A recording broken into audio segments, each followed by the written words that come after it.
wechimbadzo. Ngoti kune pasaidi pako mweya wechimbadzo. Nyatsokumuzunguza usamutye. Zvati ndikugumei. Takuparidza pamusoro pemweya wechimbadzo masikatano.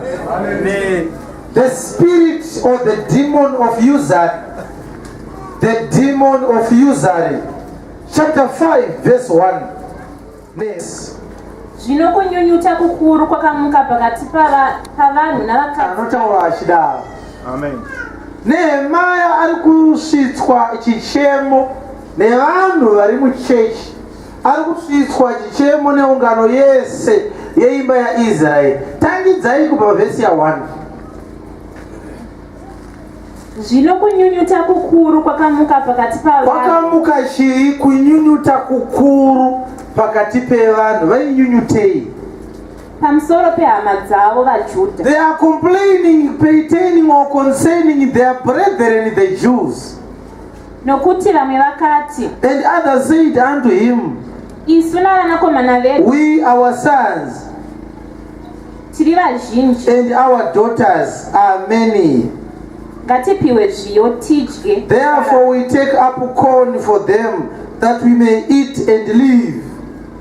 Vamwezve vakati, And some also that said, isu takaita minda yedu rubatso, we have mortgaged our lands, neminda yedu yemizambiringa, vineyards and houses, nedzimba dzedu. yes, Ngatipiwe zviyo that we might buy corn, nokuda kwenzara ino. because of the diet. The word is D-E-A-R-T-H. It's pronounced as diet.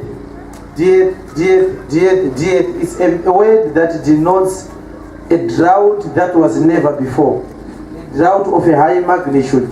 Kana vizhinji vanhu vari panzara vanenge vachingoya vanhu vari panzara yekushaya mvura chikafu hachina kuita zvakanaka. Ukazoona yakunzi diet haisisi nzara yekutamba nayo, yanzara. Tabatisa minda yedu, tabatisa minda yedu yemizambiringa, tatobatisa nedzimba dzedu kuti tipuhwe mari nevakomana vechimbadzo, titenge chibage tidye. Tarirai maitikiro ari kuita nzara nawo. Vamwe vachiti isu tine vana vazhinji, vakomana nevasikana, naizvozvo tiri kuda kutopinjurisa vana ivava kuti tiwane chikafu. Yes. Vamwezve vakati, Vamwe vakati kudii? takakwereta mari, we have borrowed money from the money lenders, yokuripira nayo mutero wamambo, that we may pay the tax to the king. tikaita minda yedu rubatso, So we mortgaged our fields neminda yedu yemizambiringa. and our vineyards. Kunyangwe zvakadaro zvino, Yes. miviri yedu yakafanana nemiviri yehama dzedu. But because we are in a poverty does not necessarily mean we are different. These people are living together. Imi mune chibage, imi mune chikafu, ava havana chikafu. Kuti imi mune mari kutenga chikafu, ava havana. Ava vana mari, havana chikafu, but vane vana. Obva vati chibatai mwana wangu musikana, ndo rubatso rwokuti mumbondipa mari ndimbonotengawo chibage ndidye. Vamwe vari kupinjirisa minda, kwete nekuti vanoda kudyayo. Inyaya yetax iri kuti vakupi kwamambo. Hurumende iri kuda tax kumunhu asina tax yacho.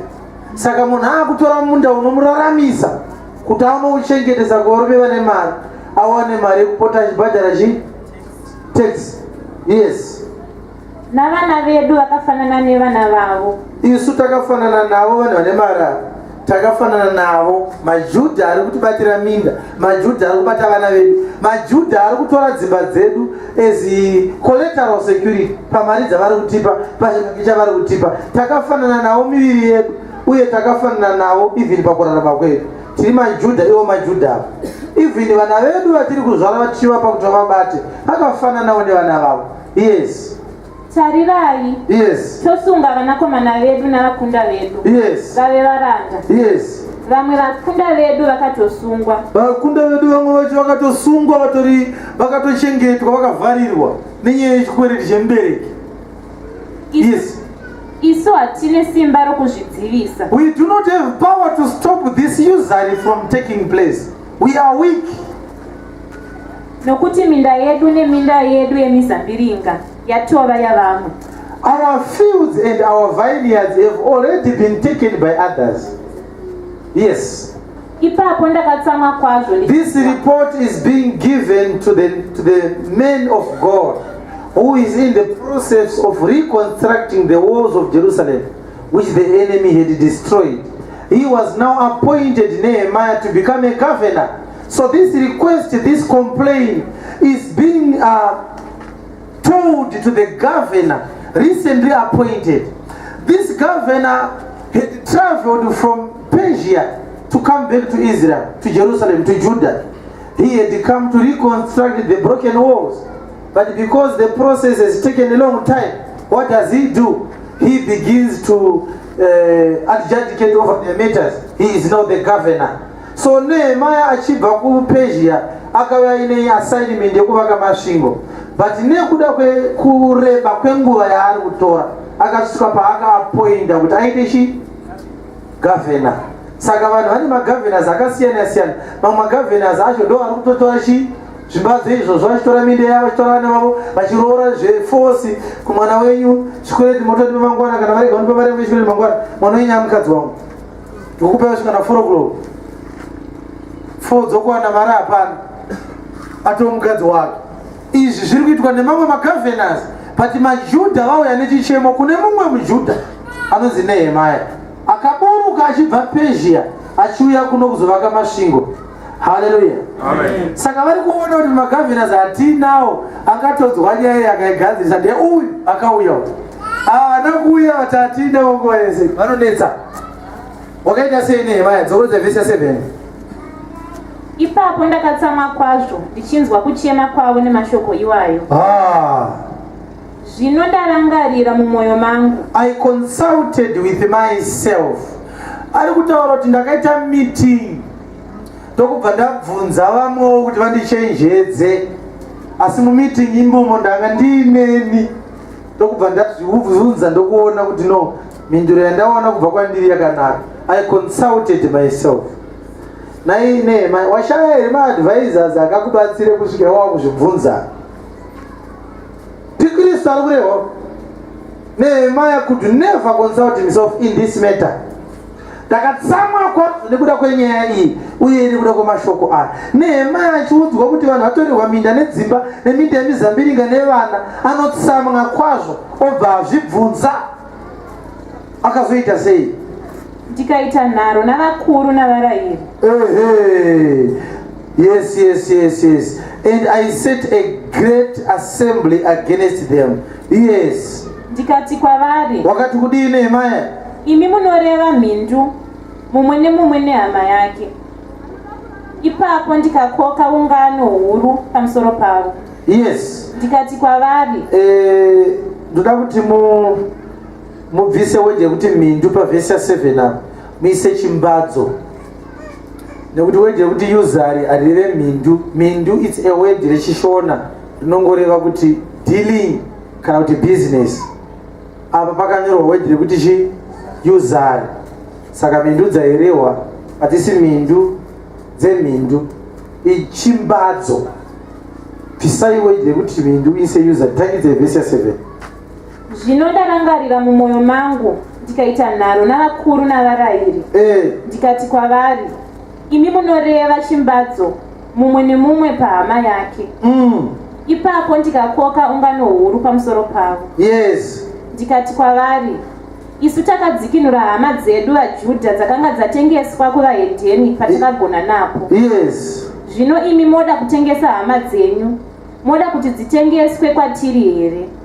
Ipapo vakaramba vanyerere vakashayiwa neshoko chose. Ndikatiwo, chinhu chamunoita chakaipa.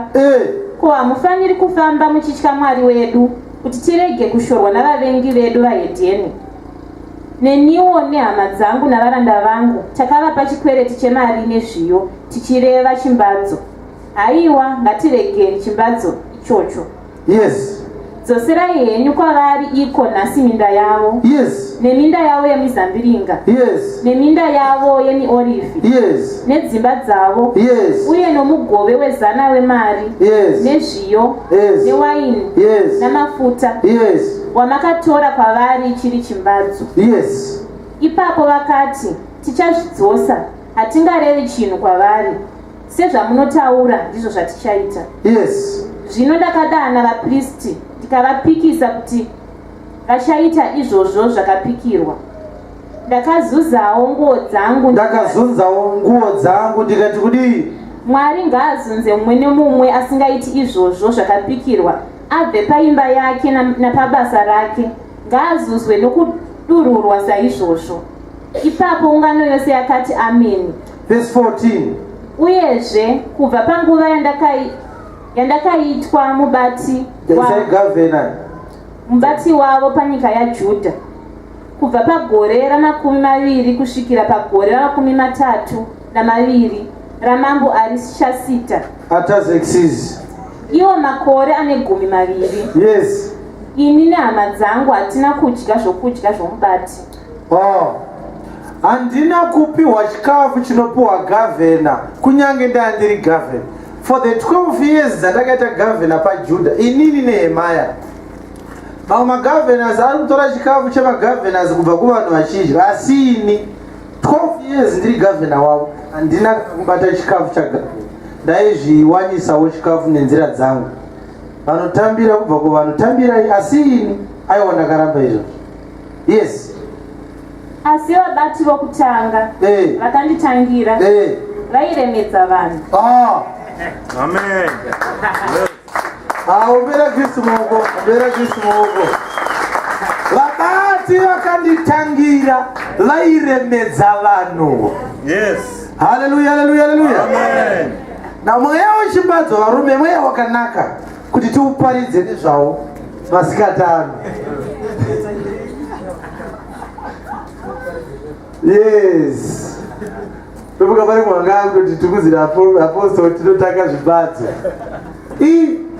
Iri kunzi ndakavatuka nehasha ndikati zvamunoita zvina kunaka. Isu takanunura vanhu ave hama dzedu vanga vari vatorwa uko kuti vauye kuno vaite free. Ima kubata vamwe venyu kuvaita futi vatapwa vechimbadzo futi. Thomas Nehemia. Hallelujah. Amen. Na uteerera nyaya iyi unzwe mumiriro yakaita. Number 1, Nehemia anga ari mudiri wewaini sezvatambotaura. Achibva kuPezhia achiuya kuno akakumbira tsamba kuna mambo Artashasta.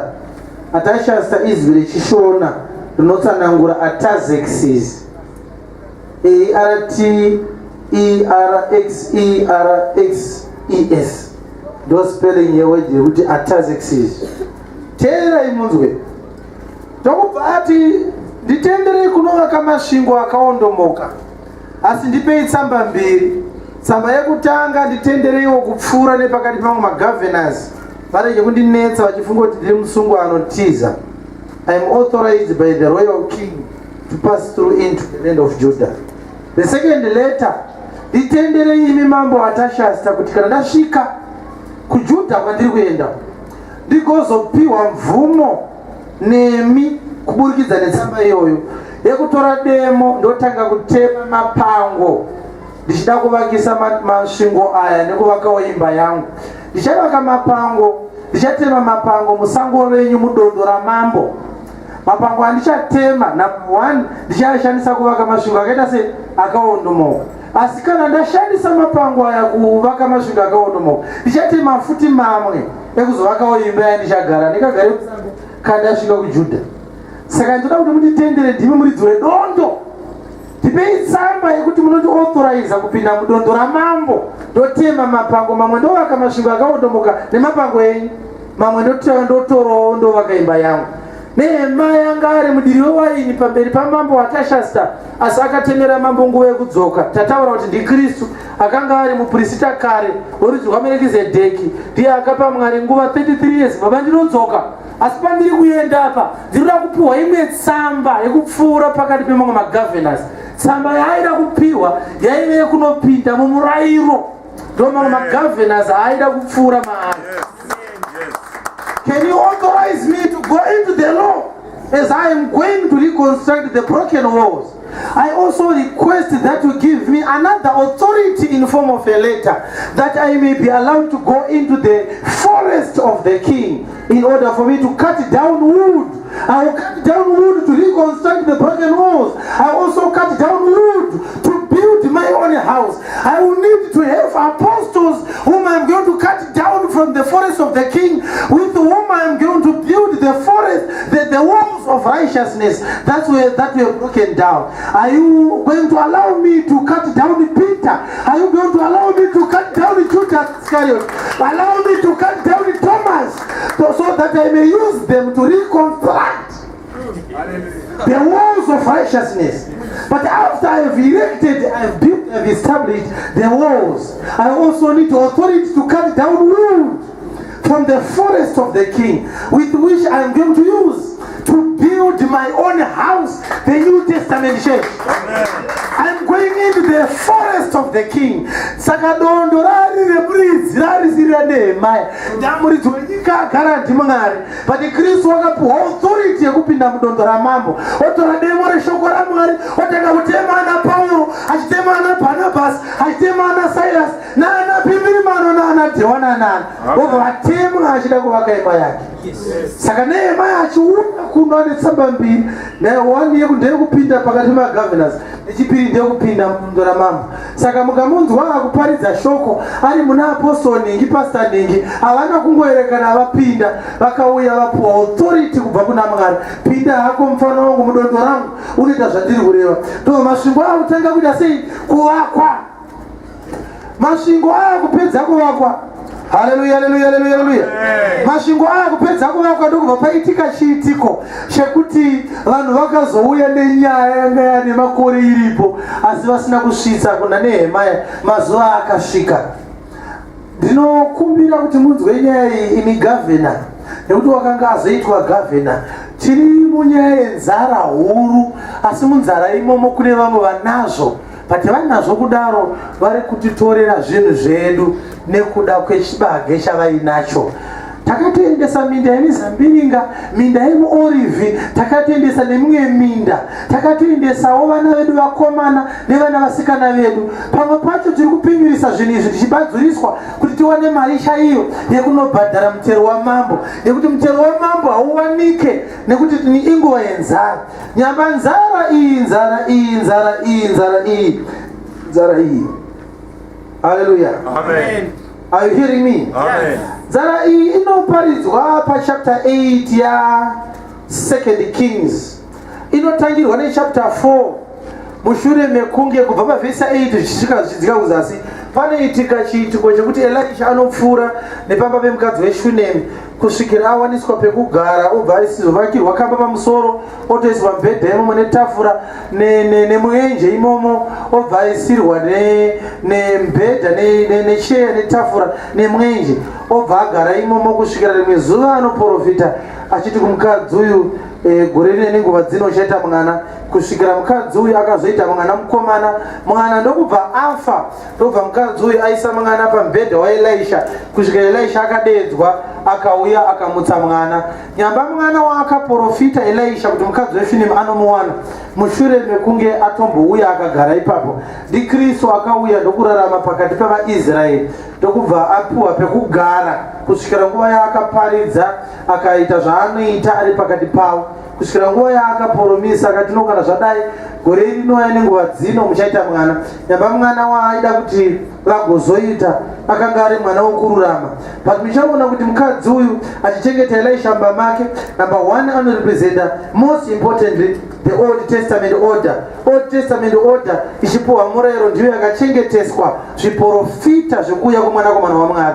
Saka prophet Elisha achigara mumba memukadzi uyu, it's a message yekuti the Old Testament woman, the Old Testament church housed, accommodated the prophecies of the coming of the Messiah. So it came to pass that at a certain time the prophecy was given even in the book of Isaiah chapter 9 verse 6 that according to the time of life unto us a child is born, unto us a son is given. Saka mukadzi achinzi gore rino nenguva dzino unoita mwana, zviprofita zvokuberekwa kwaJesu nekuuya kwaKristu zvakapuwa kuOld Testament.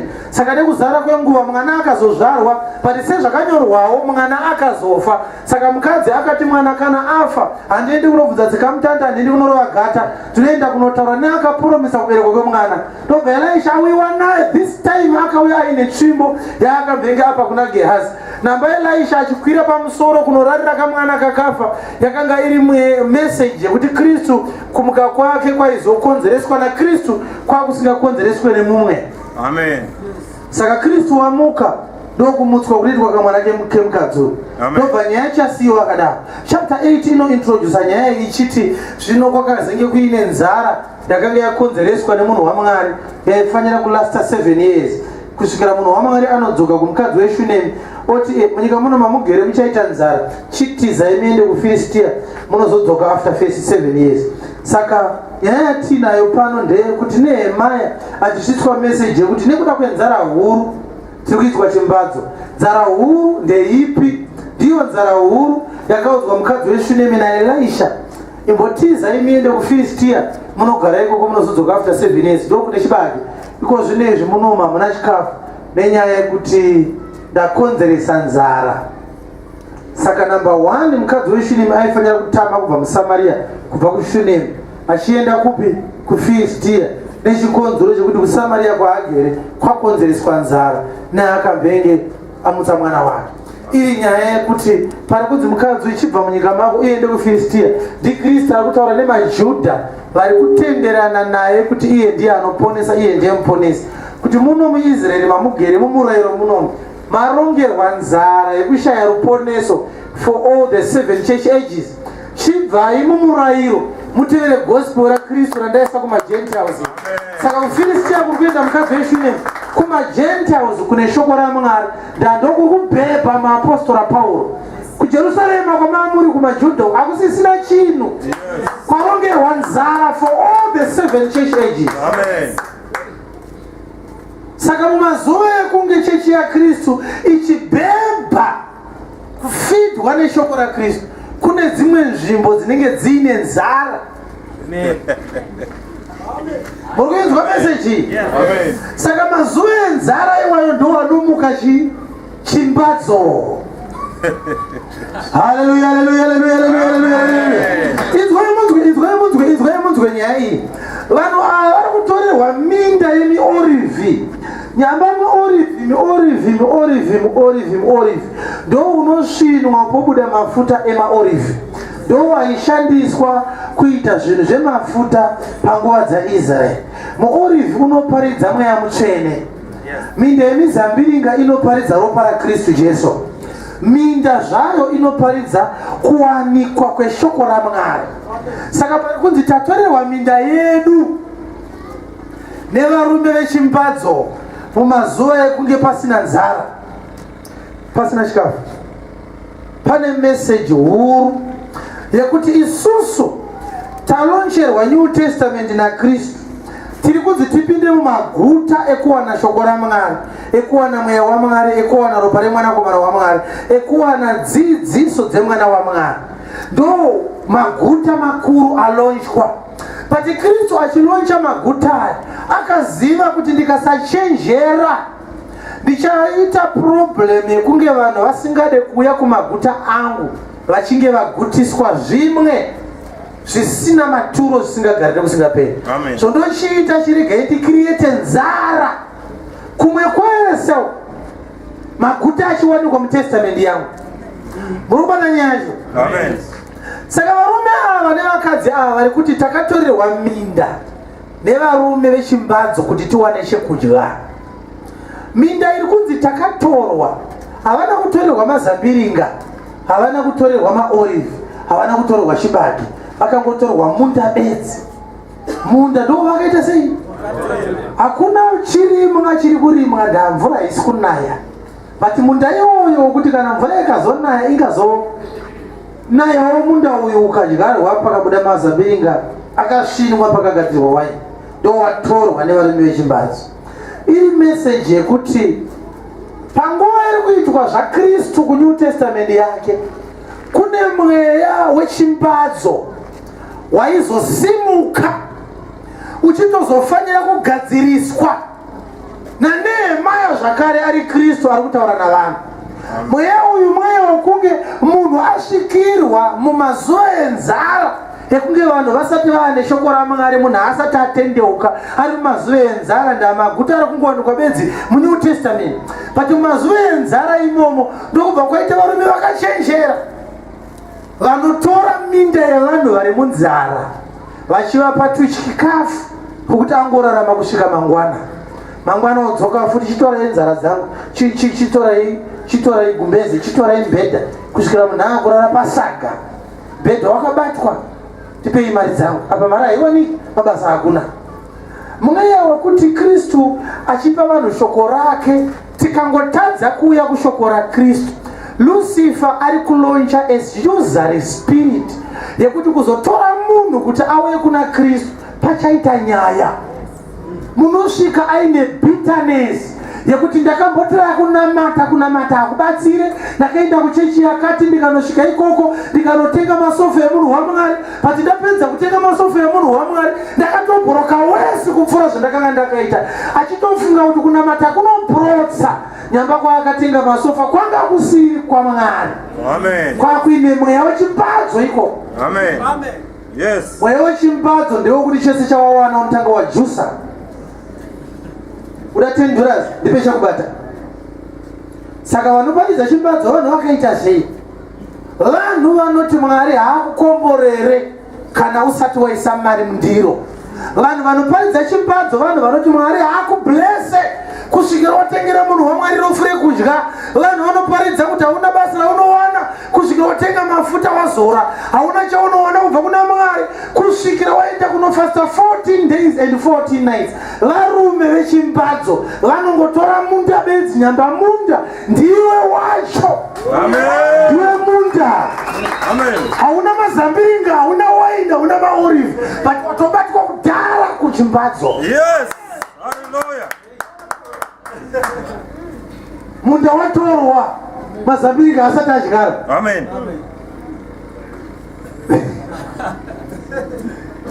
But you see matendera nekuti musakurumidza kublame varume vechimbadzo.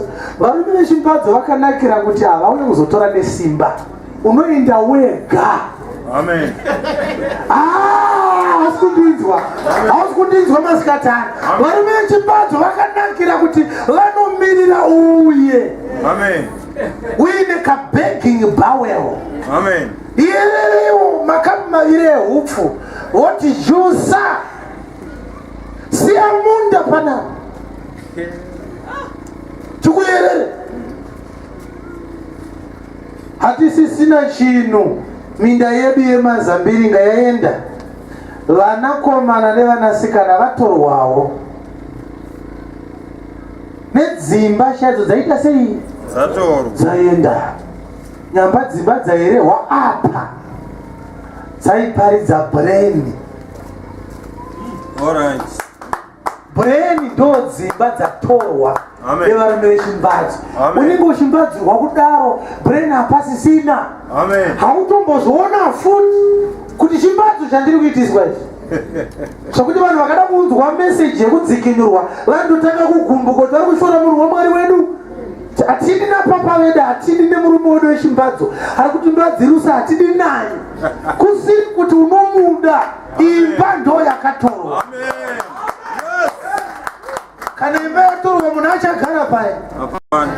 Aduda utau remurume.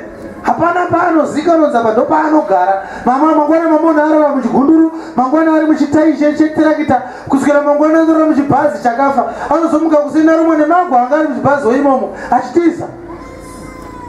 Imba yatorwa. Saka muchiona vanhu vachitabarira mhanya. Kwakati kwasimuka muprofita nemashura, mangwana unoona vaiko vanhu vasisina imba. Vari kuenda kwese kwese. Amen. Kumount Pleasant kuna ariko. Yes. KwaZidoka kuna ariko. Amen. Kumbare kuna amuka. Amen. Kuburoyo kuna wemandiriri. Unoona waikoko vanhu vasisina dzimba vakatorerwa pfungwa kwadzo vakachinjisa nezvokwadi vasara nemurangariro wakaodzwa. Amen. Vanoti kunamata Mwari ndizvo zvinopfumisa. Dzimba dzakaita sei? Dzakatorwa. Murume mukuru nemukadzi mukuru munomuona ari pamapopo maerwizi pana hunyani kana nepana mukuvisi mvura ichinhuhwa kuti kutu achipwanyirwa mazai 7 pamusoro abuda munavhara, abuda murange rover, abuda mumugaiya, vakatorerwa imba. Amen. Imba hapana. Yes. Nevarume vechimbadzo. Varume vechimbadzo vane mbishana yavanokupa asi havakupe vasina chavatora kubva kwauri. Amen. Vanoparidza Mwari ane utsinye, anonzi kana asati apiwa nemunhu iye haana chaanopa. Ichokwadi here kuti Mwari watinonamata haakomborere vanhu kana vasina kubvisa mari? Ichokwadi here? Ichokwadi? Katichibvunzana, munhu yamina makatanga mamupa chii? Hapana. Ingotarisa ari pasaidi pako ufunge kuti munhu yauinayo ikaiswa pakaiswa yari pasaidi pako panobuda munhu here? Umwe nemumwe akapuhwa inoenderana naye, pasina prayer, pasina kusidha, pasina kufasta, pasina wristband, pasina mafuta, kungozvarwa munhu akanaka, zvisina kana wandera unozopiwa Mwari ndinokutendai. Saka varume vari kuti Mwari haana chaanokupa kana asina chaatora, varume vechimbadzo vari kupenda Mwari nebrasho risiriro, nekuti God is a cruel God. He does not give something unless he takes something away from whom he wants to give unto. That is not a true gospel. Let's open the Bibles to the book of Acts chapter 17. Tinotenda Mwari nekuti pane vhangeri yakanaka yakaparidzwa nemupostori inotsanangura zvakazara nyaya iyoyi. Yes.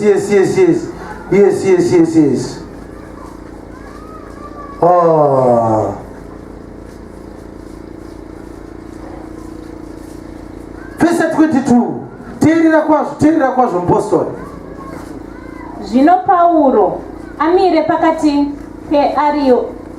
peAreopago akati, imi varume veAthene, pazvinhu zvose ndinoona kuti munonamata zvikuru. Imi varume veAthens, pazvinhu zvese ndinoona kuti munonamata zvikuru.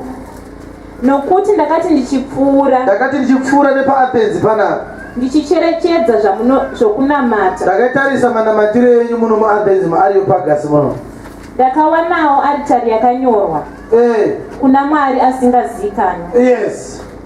Zvino chamunonamata musingachizive ndicho chandinokuparidzirai. Inzwai munzwe masikati ano vadikani. Pauro ari kusvika vanhu vari pachechi vachitonamata, pachitori neassembly, pachitori nechiposta chakati ministries. Opinda mukati osvika ounganidza vanhu vese, omira pakati pavo akati, ini varume veAreopagasi ndinoona kuti mune shungu pakunamata, asi zvino ndakati ini mupostori waKristu ndichisvika panapa ndakacherechedza zvokunamata. Handina kucherechedza magaraji emota, ndakacherechedza zvokunamata, ndo zvagara zvinoitwa nemuranda waMwari. Amen. Ndaona maine pamakanyora kuti kuna Mwari asingazikanwa, ndo nyaya yandauda kukuparidzirai. Ndomuziva Mwari iyeni. Amen. Uri kuona here kuti kune vamwe vanhu vari kunamata Mwari asi vachinamata havo, asi vasinganamate Mwari wechokwadi, nekuti vari kunamata kuna Mwari asingazikanwa. Pari kunzi to the unknown God. Vanhu ava vari kuparidzirwa message naPauro yekuti muri kunamata muchiita trial and error, muri kuita guesswork, hamuna chokwadi chakazara pamusoro paMwari wenyu. Mambolonja mafuta musha mukati anoindi mwoiri yedu, whatever problem inopera. After 6 months modzoka futi molonja mamwe, tazoburitsa anonzi chibaba chacho. Hamune doubt nemafuta amuri kugadzirai. Mamogadzira musha mukati ari right, but maakwadauta. You are worshiping an unknown God. Kana malonja mafuta ari Mwari ati alonje, kuzolonja mamwe maakualonjerei. Ekutanga akaita sei? Expire. They are not confident about what they are doing. Amen. Hallelujah. Tiri kunzwika here. Chinosaka munhu aise maristband, rimwe ramagaya, rimwe ramakandiwa, rimwe rachibwe, rimwe rachipunza, rimwe rani. Ari kunamata Mwari waasingazive. Ari kuti ndikatora remunhu wane handinatiwana aro ikandisanganisa. Pamwe zvingandibatsire kana awanda. You are worshiping an unknown God. Hallelujah. Zvino kana ndirini shamwari handisi kuzopfeka ndichapfeka chinhu pamuviri, ndichapfeka shoko raMwari rinogara mukati, nekuti wristband yakagadzirwa nerabha. Ichasvika paichadambuka, Mwari adambuka. Mwari adambuke tsano, Mwari adambuke. Mwari adambuke, Mwari adambuke. Haleluya, haleluya, haleluya. Kachigubhu kemafuta kafedha. Fesi yaprofita haichaoneka, fesi yaMwari yafedha. Kuna zvakanaka kwa. Fesi yaMwari haifedhe, fesi yaMwari haifedhe. Are you hearing me? Haleluya, haleluya, haleluya. Ndichatakura shoko rinogara nekusingapere. Handionekwe nezvekupfeka kunze kuti ndiri mwana waMwari. Ndichapfeka Kristu mukati mangu. Madhimoni naMwari ari kudenga vanoti uyu akatakura mwana Mwari, uyu akatakura mwanakomana waMwari. Handinamati kuna Mwari asingazikanwe. Handitore sauti yemagodo ndoisa pasi pepiro. Handinezeka muchinjikwa ndopfeka muhuro. Ndinonamata Mwari anozikanwa. Iye hanamatwe nezvinobatwa namaoko. Haleluya, haleluya, haleluya, haleluya. Ndikunzwika here masikatana. We don't worship an unknown God. Anonzi ngatiende kugomo repindura, ndokwakaonekwa mutumwa waMwari. Hatiende kwakaonekwa, tinoenda kuri kuonekwa mwanakomana waMwari. Amen. Dai mutumwa akaonekwa mutoite kanzuru maita sei? Maitenga toilet, yonzi holy toilet. Tiri kunamata kuna Mwari asingazikanwe. Amen. Haleluya, haleluya, haleluya, haleluya. Ndiri kunzwika here. Ndiri kunzwika here. I am determined to prosper by my prophecy. Hatiparidze ndichidaro. I am determined to go to heaven by the Son of God, not by the prophet, but by the Son of God. Hatinamate kuna Mwari asingazikanwe. Amen. Shoko rinoti anogamuchira muprofita, muzita remuprofita anowana mubayiro wemuprofita. Nyamba muprofita haana mubayiro, zvakazarwa notara ndinodzoka ndakabata mugove wangu murudyi rwangu. Muprofita haana mubayiro waainaye. Kristu ari kuti kana muchigamuchira muprofita musamugamuchira muzita remuprofita, gamuchira muprofita muzita raKristu kuti muone mubayiro waKristu. Mukagamuchira muprofita muzita remuprofita hamuna chamunowana. Receive the prophet in the name of Christ. Receive the apostle in the name of Christ. Receive the evangelist in the name of Christ. Yes. Not in the name of the apostle. Amen. We are worshipping an unknown God in our age. But the Paul akati ndinomuziva Mwari uyu, chiregai ndikubatsirei ndikuzivisei. I want to declare the God of heaven this afternoon unto you. Yes. Mwari akasika nyika nezvose zviri. The God who has created the world, the earth and everything in it. Iye tenzi wedenga nepasi. He is the Lord of the heavens and the earth. Haagari mutemberi dzakaitwa namaoko. Terera, can you raise up your voice, Joma? Mwari akasika nyika nezvose zviri mairi. Uyo. Iye tenzi wedenga nepasi. Iye tenzi wedenga nepasi. Amen. Haagari mutemberi dzakaitwa namaoko. Haagari mutemberi dzakaitwa namaoko evanhu. Zviri kuparidzwa naPauro pano kuti umwe hamusimo maanogarawo. Yes. Udzari pasaidi pako zvanzi hasi muno mushedhi muno ari mandiri ndo maari anogara mutemberi yaakagadzira ega. Pedzesai. Ashumirwi namaoko avanhu. Ashumirwe nemaoko evanhu. Kuti ukaisa tende razoti ndamanamata vakomana. Ashumirwe nemaoko evanhu. Kana maombera musafunga kuti mamushumira. Kana masidha musafunga kuti mamushumira. Hallelujah, hallelujah, hallelujah. It's just an extension of gratitude unto the Lord. You are not worshiping God. Ashumirwe nemaoko evanhu. Sei achiramba kuti timupe mari dzedu? Sei achinge achishayiwa chinhu? Nekuti haana chaanoshayiwa. Yes. Zvaari iye amene anopa vose upenyu nekufema nezvose. Ashumirwe nemaoko evanhu seanenge anoshaya chinhu. Zvaari iye anopa vanhu vese upenyu nekufema nezvinhu zvese zvavainazvo. saka ari kuramba kushumirwa nemaoko endaka. Ari kuti kana mandishumira nemaoko maakuti asifunge muri kundipa indinoshaya. Indi yakatokupa upenyu kufema kwamina kundindakakupai. Nezvese zvaminazvo in other words kana uine 600 ukapa $100 kuna Mwari hausi kupa kuna Mwari hausi kushumira kuna Mwari ukungodzosera mbichana pane 600 yaakakupa akatoda anobvunza yese uri kudzosera unenge waiwana kupi kuti umupe noti kana baba gombera vakandipa ka idea ndeyekuti ndandisina ndotozowana kuna baba gombera pati kana tichipa kuna Mwari ndiwo here mapira atinoitewa kuti Mwari anga asina tozopowa nezvo kubvunzwa mumwe chete tata zviwana kupi kana wakawana basa inyasha dzaakakupa dzekuti uwane basa iroro uye kuti uone basa unotori able bodied yaunga uri bovha weriwana basa iroro saka kana kudzinga basa hambo taura nekambani yako anongobvisa maziso topotanga kuti basa richashandika nekombiyuta iri pazvonzi achienda kumba kana madai achienda kuti mugare pakombiyuta ukarara unorara waneta uchinyatsonzwa kuti wako ndaibva nekuneta ndashanda zvisingaiti but mangwana unofuma uchijoga so I'm ready for work simba racho rabva kuri ndianokuti achijusa every day vanhu vakarara muwedzere anoshanda futi hazvina mozvaibenzi zaibata mari yacho ichazodzoka ndotonga ubenzi later in the meantime ngambo ibata mari neubenzi iwo tikuurekodha chazogadzisa nenguva dzinouya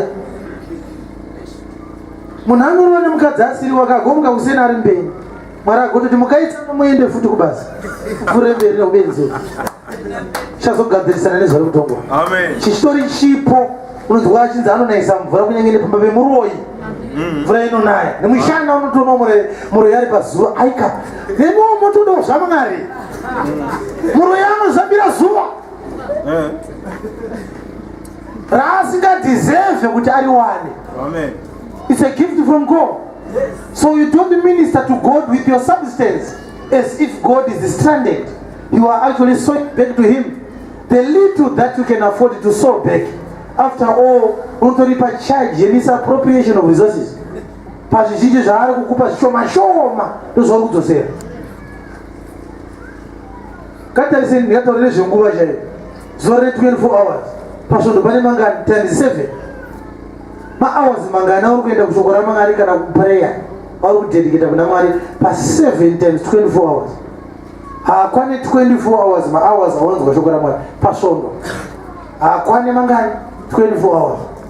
Saka nawozoya kuchechi ungaitire kungowaitira tsitsi Mwari. Mwari vatonitenda akandatuya kuchechi zve. Akona zvinogara zvokuya kuchechi. Yowe. Uchazoti warwara usisagone nekupinduka.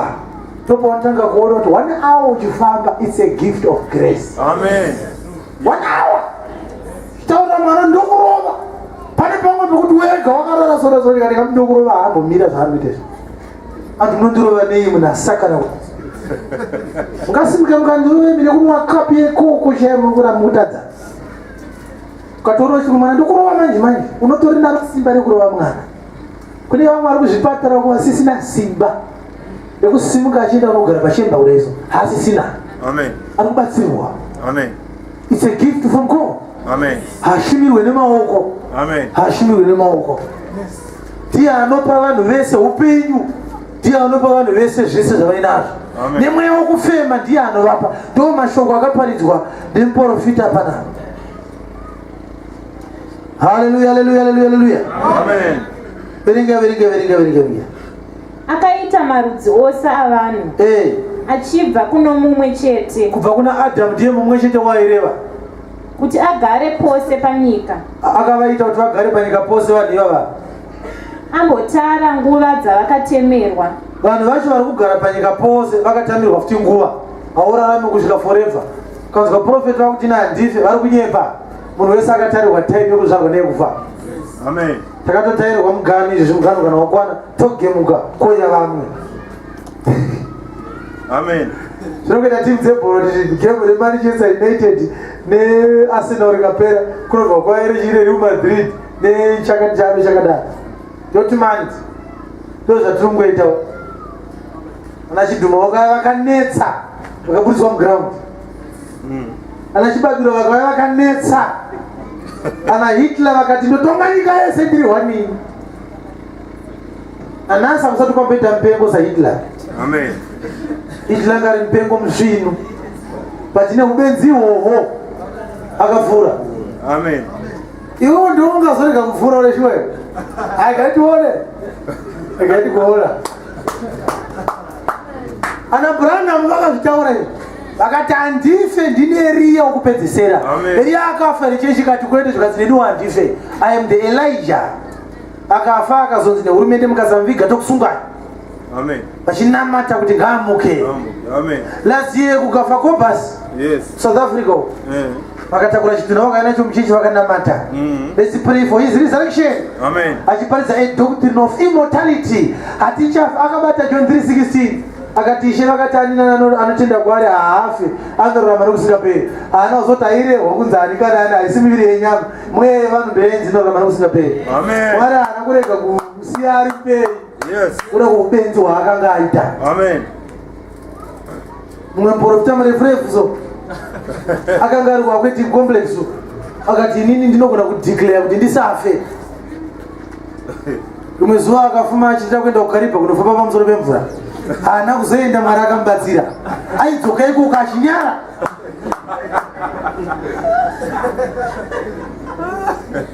Ko muda kufamba pamusoro pemvura zvoita sei?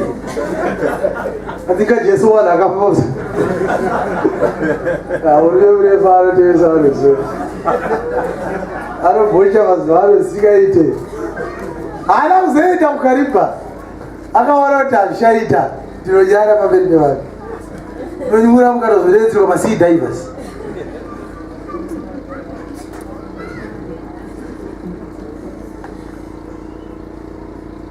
Akatemera vanhu mugano.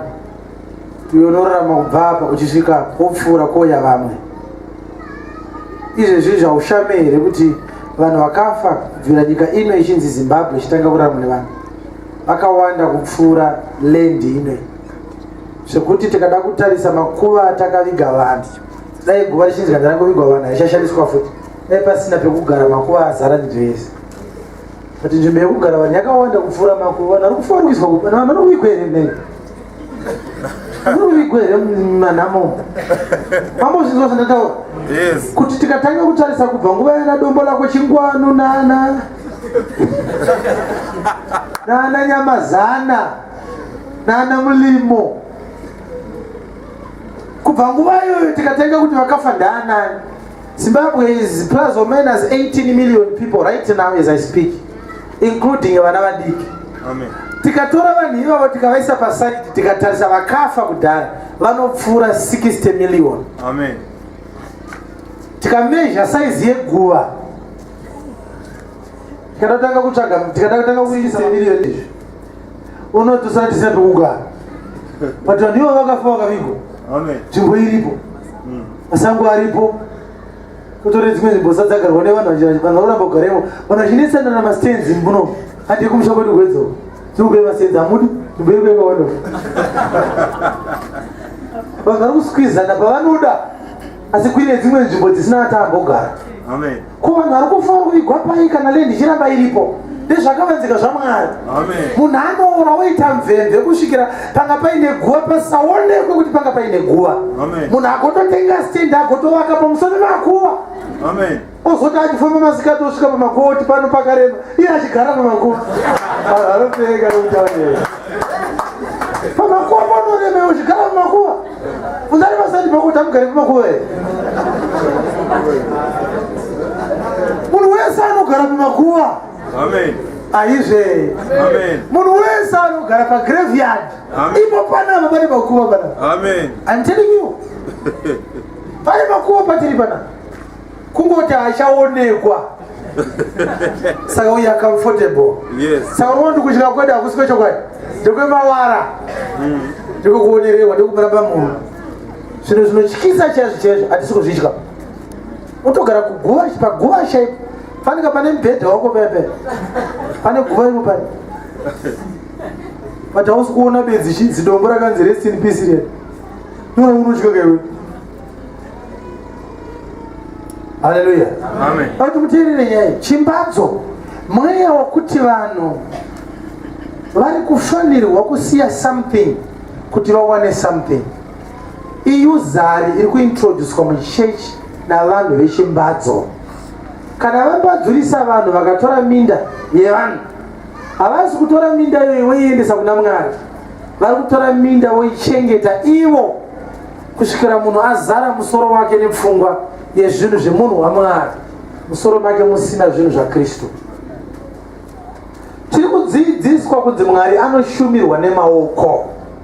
Akati rimwe zuva mumwe muprofita, mumwe mukadzi akanga akusiyiwa nemurume, ndokubva murume atonzi akugara kugirlfriend kuLondon kwaari, abvunzi tora visa ratobuda, nguva yekuti mukadzi achitevera kuEngland, ndokubva murume ati handichabuda ndane mumwe mukadzi, ndokubva aenda ndokunomira pajuraho yechechi yaakatenga, akati Mwari dzosai murume wangu, rangarira iwo juraho yandakatenga. Ndobva murume ati ndaramba girlfriend ichitevera.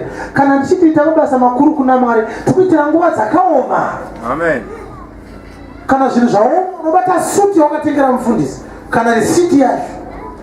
Munhu waMwari ndimi here, Mwari mukandisiya ndakadai, ini ndine suti iri kupfekwa namufundisi. Izvezvi vanhu vakotogutsurira sokuti yes, kunamata nemabasa, kudya nekuita.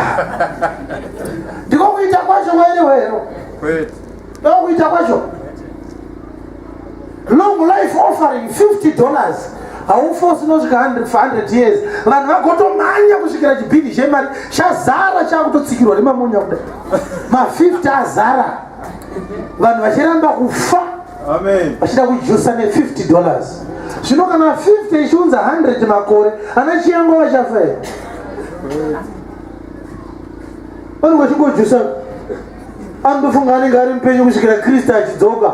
Kristu akauya ojusa, oti Kristu bodzokerai nchiuda kuwaiwai. Problem yacho ndei mari yacho iripo. Kuparidza Mwari kuti Mwari anoda zvemari. Mwari anonamatwa nepfuma, Mwari anonamatwa nezvinobatika zvedu. Haashumirwe nezvinobatika sekunge anoshayiwa zvinhu, nekuti ndiye anopa vese kufema neupenyu nezvese zvavainazvo. But vari kuparidza zvelong life offering apa, varume vechimbadzo. Haleluya, haleluya, haleluya. Kusvikira mufundisi akauya achiti kuchechi kwedu kana usina kutonyora overseer haupuwi assembly. Ukaona pastor Munyowana hanzi apo wasangano kwakati anitenga ajusa. Overseer ndichakupeka 323 kanga tipe usangano rinenge riri mutauni so. Mutauni munobudiswa mari. Ukaitwa pasta kuguruve unonzwa nekupuwa nyimo nembambaira nemufaringa nembeva. Zvino overseer vaingavigirwe mbeva kubva kuguruve. Vandachi ndiye vanodai. Uri kupuwa sangano rekuti uwane mari, kwete sangano rawakatumwa kwariri naKristu kuti uparidze. It's a usury system. Mweya wechimbadzo. Check my record. Ikawani Mwari ndakakuitira iwewe uchiitira Mwari wakatsika pai naimatrida.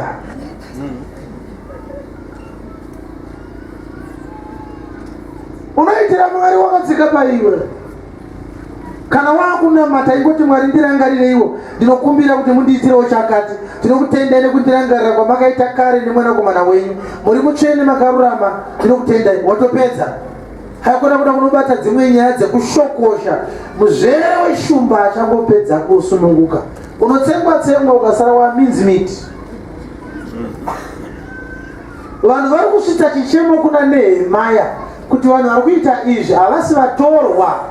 Miviri yedu yakafanana neyavo, vana vavo vakafanana nevedu, tiri vanhu pamwe chete navo, maJudha pamwe chete nesu. Chimbadzo hachisi kuitwa nevatorwa, chiri kuitwa nevamwe vedu vakazvarwa muno muZimbabwe, ndo vari kuita chimbadzo.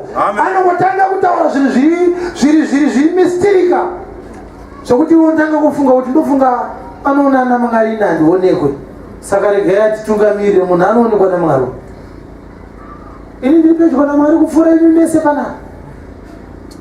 Haudzwana nezvozvo. Kune zvimwe zvidhara zviri kumaruzevha uku shamwari zvisingazive kuti chinonzi sutu chinopfekwa sei. zvine zvigamba zveyero patirauzi yeblue. But chinoti chikaudza vanhu mumusha kuti Mwari ati zvakati, unonzwa vachiti musharuka haumano kana adaro Mwari ataura. Kune vanhu vanotaurwa navo naMwari vakanyarara, vasingaende paTV kana paEchimetro, vanotaura naMwari vakanyarara. Bvunzawo Elijah akanga auna kunyepa kuti ndindega ndasara, zvikanzi mubrackets ari kunyepa. Mwari aiti vene vamwe 700 vakashengeta. Kune vanhu vanotaurwa navo naMwari vasingaende kumberi kwevanhu. Usafunga kuti kana uchienda kumberi kwevanhu it's a sign kuti wakudzwa naMwari straight. Kristu akashamisa vanhu vese nana Peter vakati mai babo taura kurudziko akadai kuti pane vese vakaberekwa navakadzi John ndiye mukuru. John asina kana munhu wakanamatira chikosoro chikapera. Kumadii kuti Elia akakwira vanhu vachiona ndiye mukuru, zvikadzi aiwa Elia mfana handofanira kuti shefu na John ndiye mukuru. Ko Abraham baba kutenda zvikadzi John ndiye mukuru. Kwa inini Peter I am the rock, John ndiye mukuru. Kwa inini John ndinorapa chipfuva cheri zvikadzi kutaura John Mbhabhatidzi. Ko David makati murume ari pamwoyo penyu zvikadzi John ndiye mukuru. Amen. Kati John ana kumbobvira aita zvechechika. John aigara kurenje uko kwaakadii zvikadzi ukuru hwaJohn haumezhwe nemi. Ndindoziva zvandakaitisa John ndozvandiri kumezha. Amen. Vanhu vaMwari havamezhwe nevanhu, vanomezhwa naMwari akavatuma. Amen. Zvino kana John asina kana kurusedi yaakaita vanhu vakatendeuka, vanhu vachinzwa achipopota meseji yake yanga irwana ndisiri nasiyanoya. Saka kukudzwa naMwari kunoonekwa sei? Sikufona munhu akapfeka suti yekuti inenge ine saidhi rebhachi rakadai atokudzwa kai. Aika zvari marodzanai kukudzwa naMwari. Munotobvunza Mwari kuti wamakudza ndiani? Amen. Noah was a preacher of righteousness. 100 years dzekuparidza vanga vakatendeuka 0. Hakuna kana 1 akatendeuka Noah achiparidza. Mwari vakamaka vakati anorova mukomana mombiriri imo. Saka kugona kuparidza kuita sei? Taifunga kuti kuzodza stadium guys.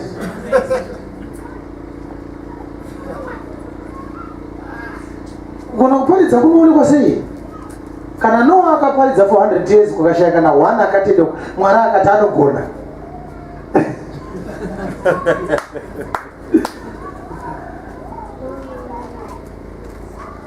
The greatness of a prophet or a servant of God is not measured by the magnitude of his work, but rather by the significance of his assignment in the kingdom of God. Amen. Chakasaka John hanzi mukuru inyaya yekuti anga ari asha wemukuru.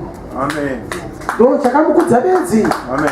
Handisiri anoyasvire kwangu mukuru kwandiri, anoyasvire kwangu handimuzivo imambo muzivo asi aripo pakati pedu aripo, haana kusiya kuparidza akanomutsvaga. John naJesu vanga vari muzukuru nasekuru. Amen. Maria amai vaJesu vaiti tete kuna Elizabeth amai vaJohn. Saka Elizabeth anga ari atete vameri. Saka John, saka makaona Elizabeth akazvitakura, Maria akatoya akasikovaona akatomboita zvavakaita nesu. Vaizivana. But Elizabeth haana kusiya kudza John kuti munhu uri kukurira road muzukuru wako. Maria haana kudzawo mukomana kuti munhu ari kukurira road yako ndisekuru wako. Vakakura vakadaro John achiti aripo mumarainimo mu. Iye ndiye mukuru. Hapana kana 1 akati ngatimutsvagei. Funganidze vana vese titsvage ari kutaurwa wacho. John was preaching 37 kilometers away from where the Lord was. Guess what? Hana mbouya kuzomutsvaga. Kuti aimoma mugere imomo, handimo akakuno kurwisa. Kokwamugero ariko, iye ndiye mukuru. Shamuona here. John nomuziva here because asandamuona wasarimo. Anosvika manje manje. Musi waakasvika mweya mutsvene akamubata John akati hero gwaya ngaradairevai. Amen. Ndiro rinobvisa zvinhu zvenyika. Jesu akasvika akati mufana nebhabhatidzo kanzi never I will never baptize you. Jesu John taurira pasi ndibhabhatidzero. Kazina John kana inini kubata ini nokunyika yemvura aiwa akana itobata ini mundinyike. Kazina John naJesu aiwa akanipala tibhabhatidze kusvikira Jesu ati aiwa mfana tibhabhatidze kuti tizadzise kururama kwese. John akanapene kurama roza dziwa yini ngakubate undivhingidza nyaya dzina basi how can I touch the son of God in baptizing iyo amuti mwana makamubereka John akaramba kumbata Amen. akati ndenda kambata sei pare mhosva igwayana raMwari. Amen. Knowledge yave naJohn hatiikwanisi. Amen. John anomburura anombita musikana akazvarirwa kurenje akarererwa kurenje akaparidza ari kurenje akapfeka zibhandi nezijasi remvere rengamera nezibheuti muzvuno mukati musina chinhu tomararamiro aiteiwa 16 years ndodzaakatanga kuparidza akafa ari around 31 years. John was 6 months older than the Lord. So akapinda mutauni kutanga kuona town akabva avharirwa ana kudemo makachekwa arimo nekuda kwebasa raMwari. Kristu vakati ndiye mukuru. Kana uchida ukuru unongonzi ngatirivhese mbonogara kunze kunotonuka. Aidya uchi newiza. Mumwe mudzidzi wakanga ari Andrew munin'ina waPeter. Peter era achiraura naAndrew mufana wake. Andrew makusenotora uyo unosiya kumba oya kurwiza asina chinhu. Kokuigirawo master vakwa havadi zvevo vanda kudya wiza. Zvinhu zvaichiwana John zvazviri izvi kubata kuti uwane wiza undangoimanyisa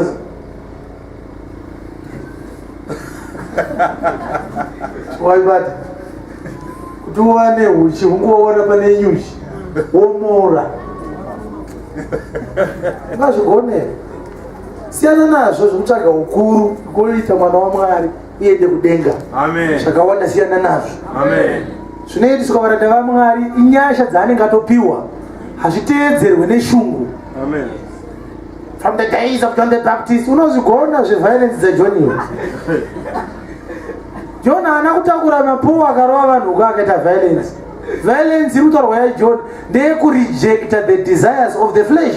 Amen. Kuramba nyama kuti nyama inoda kuona vasikana kuti vakadii, nyama inoda kupfeka hembe, nyama inoda kugara mumba. Ini ndichagara muchimusosozo mudesert muno ndichiswera ndiri mumvura kusvikira ndafa because of the Lord. Amen. The violence yakaitwa naJohn. The violent shall take it by force. Uiona violence yacho? Amen. Ndari pasaidi pakuti unoitora here kingdom ine violence iyi.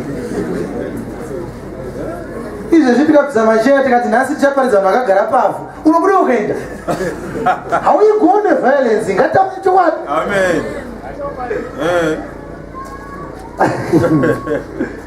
Saka pane masaga era hapana ingogara bedzi zvinomuita zvekutambaka masuti edaya asi ekumachaina ka.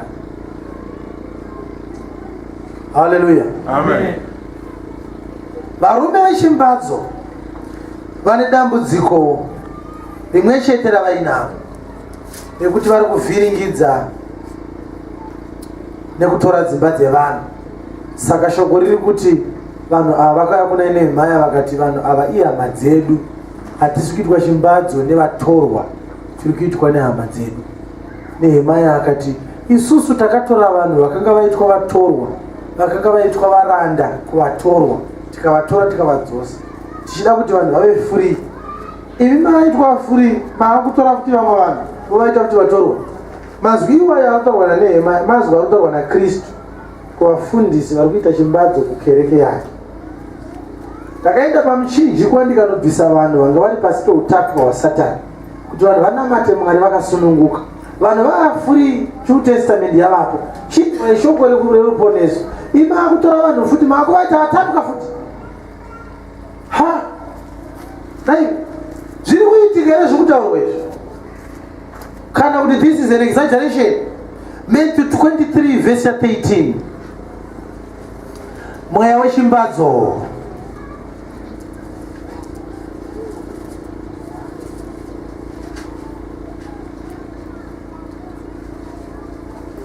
Mune nhamo imi vanyori navafarisi vanyengeri. Yes. Nokuti munopfigira vanhu ushe hwedenga.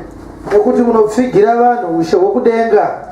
nokuti imi hamupindi mumene, imi hamupinde muushe uwe kudenga, na ivo vopinda hamuvatendere kupinda, na ivo vanoda kupinda hamuvatendere futi kuita sei? Kupinda. Haleluya. Ndikunzwika here? Mune nhamo imi vaFarisi navanyengeri, taita sei muri kuvharira vanhu vanoda kupinda mushe wokudenga kuti vasapinde? Imi hamusi kupindawo, asi vanodawo kupinda futi, munovarambidza. Mufundisi anyatsoona kuti nekuda kwandinoita mari kudenga handiende pachinzvimbo chekuti handava kuenda kudenga, chitsvagai machenji amungaendeswe kudenga nawo. Anokutorera kuti ndakatumwa okuti vari kuparidza shoko rechokwadi, vari kukunyeperai kana vaine shoko sei vasiri kudonhedza vanhu. Hamene kuti akaudza vanhu kuti kana munhu adonha ndo saini yekuti adelivhwa ndiani. Bvunza ari pasaidi pako kuti unodonha here? Handisi kuti munhu ngaarege kudonha kana mweya wetsvina wambata, asi ndinoda kunobata nyaya yekuti akaunza mweya wokudonha ndiani. Demoni kana riri mumunhu is a spirit that is living in a body. Amen. Ndikunzwika? Amen. Saka kana mweya uchibuda, haubude nenzira yekuremekedza the laws of nature, like law of gravity inodonhedza munhu. Unogona kutodonha pasi apa nekungodowo kudonha. Mweya wetsvina wogotosara wakamira woti kana wasimuka tichapfeka na futi toenda kumba.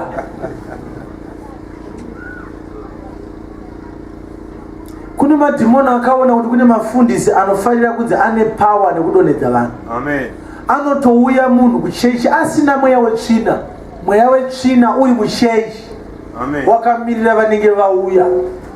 Kana yangu yakuburitsa vanhu madhimoni, ngatipindei vakomana, tiswere tichidonhedza vanhu. Pashai kwenguva yeshoko vanhu vachingoti out. Amen. Out, out. Redeem. Redeem. Dai deliverance yaitwa nemuntu oyo, Jesu aigona here kuparidza vanhu vakaramba vakamira nesimba raive naro rekungoti Lazarus come forth, atowe Bible roti he leaped forth, akasungwa maoko nemakumbo. Hapana akaitarisa nyaya iyoyo. Lazarus akavigwa akasungwa kudai, paakadedzwa akamuka akadaro. Kristu akarozoti musunungure. In other words, akaita kuvhomoka ngebara kwakusubira mberi pakeso.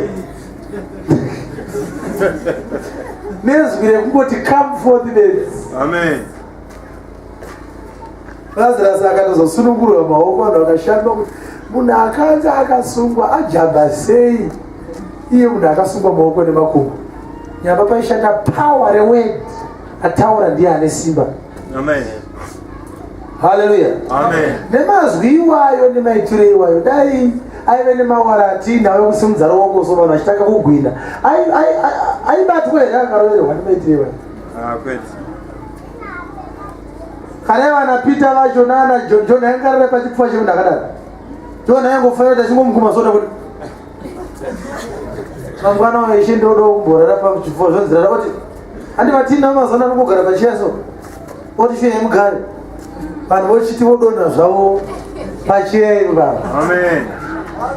Ayaya, vanhu vari kudonha. Amen. Mumwe ari kutsvagwa aingoda iso. Vanhu votomuka vari kuzeru. Akutsvagwa hake ane zikandari dzake. Pawa rese iroro rakamutadzisa kumudzidzisa dzikama. Amen. Zviri pachena kuti harisi raMwari, manyawi anobva kuna Satani, mashiripiti. Amen. Mweya mutsvene akaburuka padhere Pentekosti, vadzidzi vakagamuchira mweya mutsvene, Bhaibheri roti vanga vakagara. Hapana akambotanga kugwina. Kana kuburitsa madziwa nemasiriri nemboo achinzi abatwa nemweya. Kana vada kuparidza Mwari akavhengedzera, anoti kana Mwari apinda mumunhu, munhu anotanga kuita benzi. That's painting God with a bad brush. Yes. Paridza Mwari wokuti kana angopinda mumunhu bedzi, munhu auda kutodonha. Mwari anoremera munhu waakagara maari. Kuna Mwari akadaro. Mwari wedu akarongeka, Mwari wedu ane order. Saka Paulo anoti the spirit of the prophet is subject unto the prophets. Nekutaura nendima hausaro chingoti lelelele. Shikwana vati chimnyaranidzeka chechi yapera tiende kumba.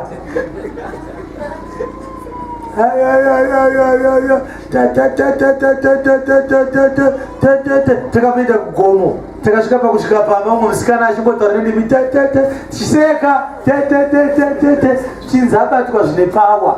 Mweya mutsvene haabate munhu, mweya mutsvene anopinda mumunhu ogara imomo. Hamuzivi here kuti miviri yenyu itemberi yaMwari nekuti mweya waMwari anogara mamuri? That was the word for you. Shimbadzo chiri kutipendera Mwari nebrasho rekuti Mwari haana hanya nevanhu kusvikira vanhu vapfakanyika. Nyamba paakauya mwanakomana womunhu hakuna kana any clue yekuti we have been visited by the Holy One of God. Christ came and lived for 30 years. Kunze kwavanhu vashoma vanoti Zakaria nemukadzi wake vazive kumabvazuva. Simeon, Hana, ndiani mumwe naJosefu ndo vanhu bedzi vaiziva kuti panyika panapa pana Mwari. 30 years akanyarara, vanhu vachirova da, vanhu vachirova makuva, vanhu vachidii. Kristu achitonzi tikubeina unorova guva achisara akagara achiziva kuti zvinhu varikutoya kuita dhini wacho anofanira kuvaponesa. Hapana angambe kaita anything to know that the Lord is in our midst. Amen. Why then do we need to do something before God does something unto us?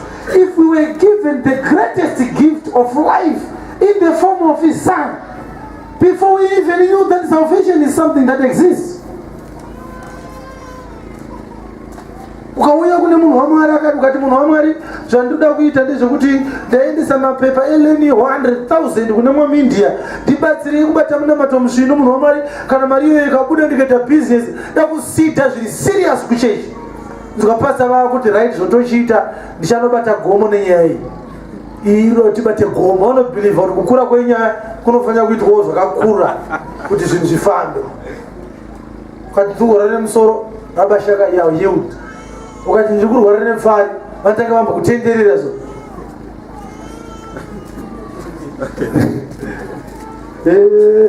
Muzana eri yapita Ginatio vanoziva kuti pfara hadzingobva zvekutamba.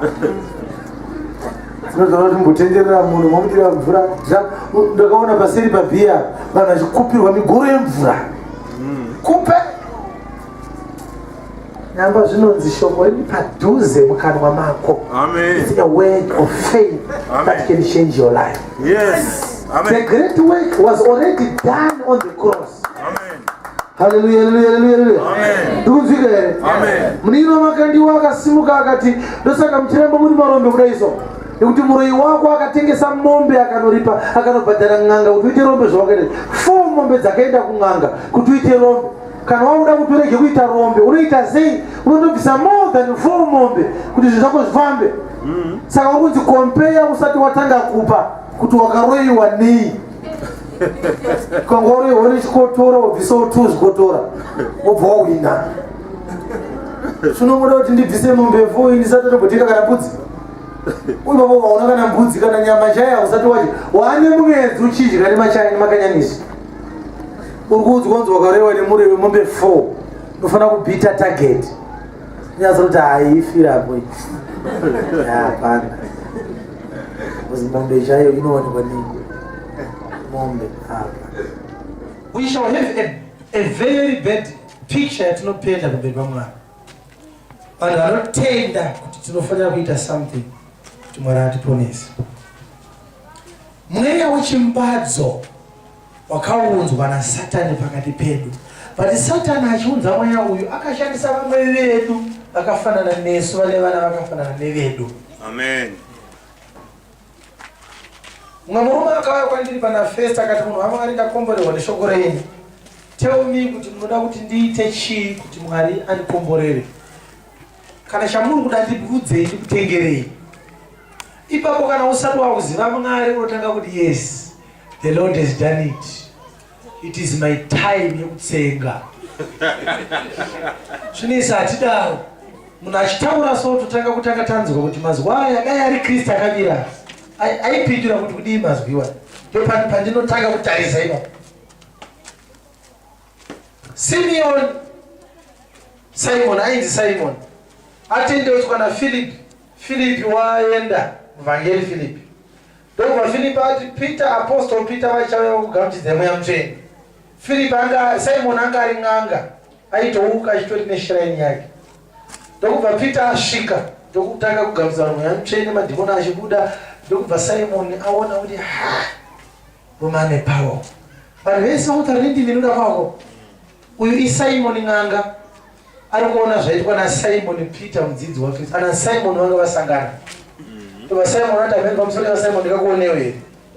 Zvikazi Simon yekudei Simon zvikazi da kutundudzwa kuti imari kuti undipewo simba rawinari ndigopota ndisara ndichita ndirawana akusunyanya kutenga kukuappreciata